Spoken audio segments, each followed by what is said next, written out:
옳은 소리. 실언. 핵무장의 헌법적 장애 요인 없다. 이석연 변호사, 전 법제처장, 2021년 12월 2일.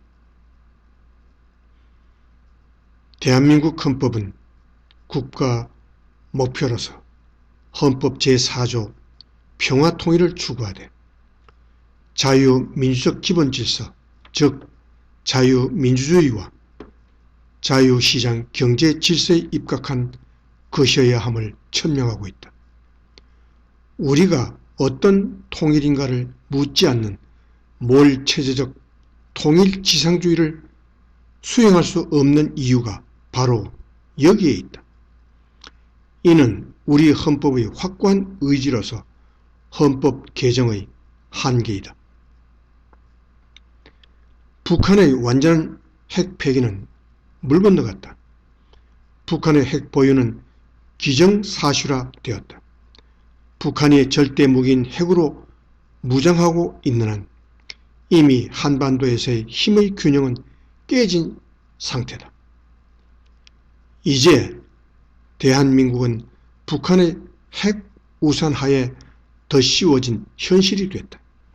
그렇게 되면 통일은 대한민국 체제를 부인하는 북한의 의도대로 끌려갈 수밖에 없다. 이는 자유민주적 기본질서에 입각한 현행 헌법에 의한 대한민국 체제가 종언을 고함을 의미한다.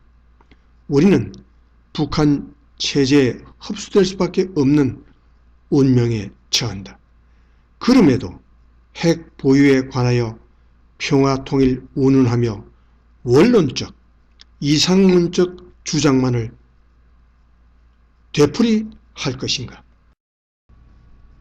혹자는 우리가 핵 보유 선언을 하는 순간 국제사회의 왕따가 되고 경제가 무너질 수 있다는 판에 박힌 주장을 하고 있다. 그렇다면 우리의 체제가 북한 체제로 흡수되는 상황이 와도 괜찮은지 묻고 싶다.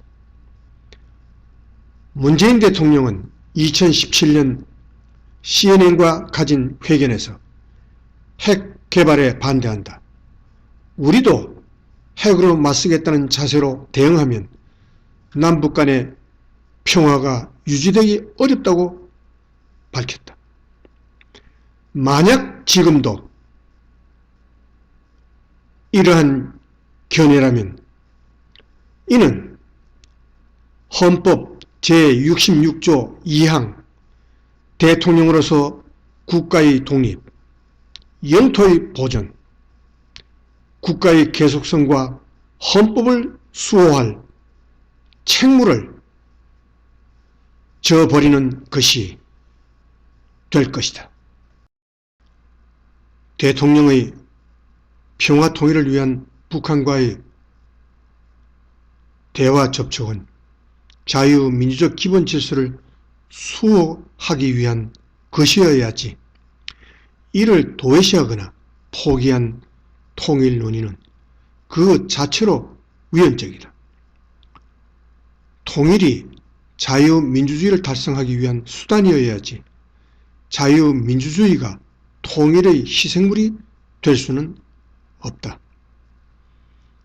국가의 독립, 영토의 보존, 국가의 계속성, 헌법 수호 의무는 대통령의 최우선 헌법적 책무다. 따라서 헌법의 자기 방어적 성격상 자유민주적 기본 질서를 지키기 위한 최후의 수단으로서 핵 보유는 국민적 결단에 의하여 정당화될 수밖에 없다. 핵 보유는 헌법상 평화통일 조항과 상충되지 않는다. 오히려 헌법은 핵 보유에 대하여 개방적 성격을 띠고 있다.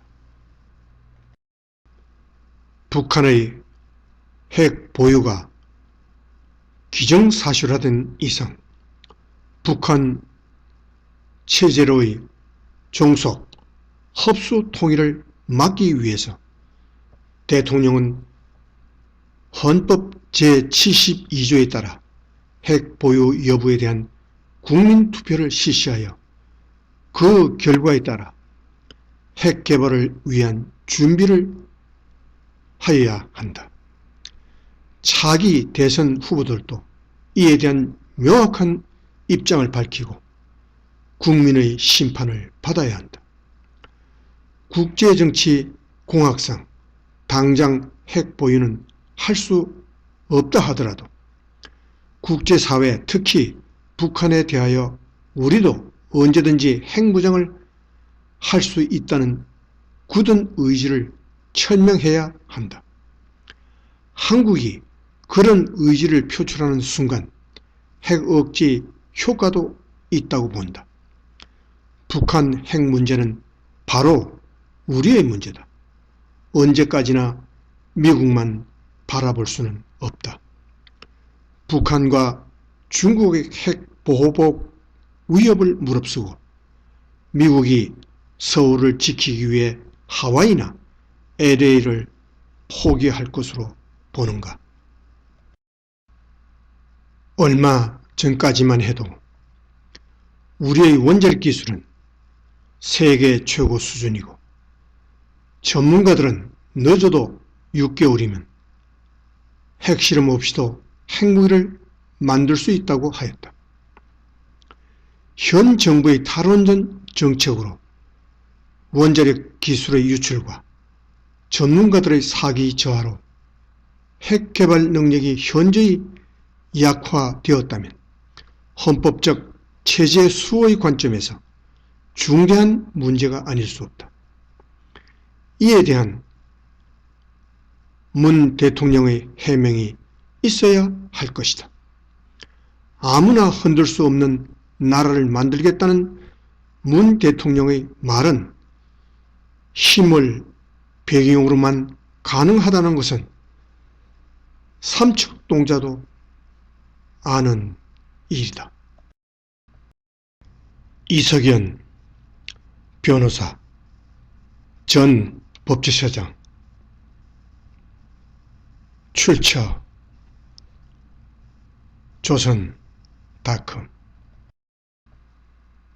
이상 옳은 소리였습니다.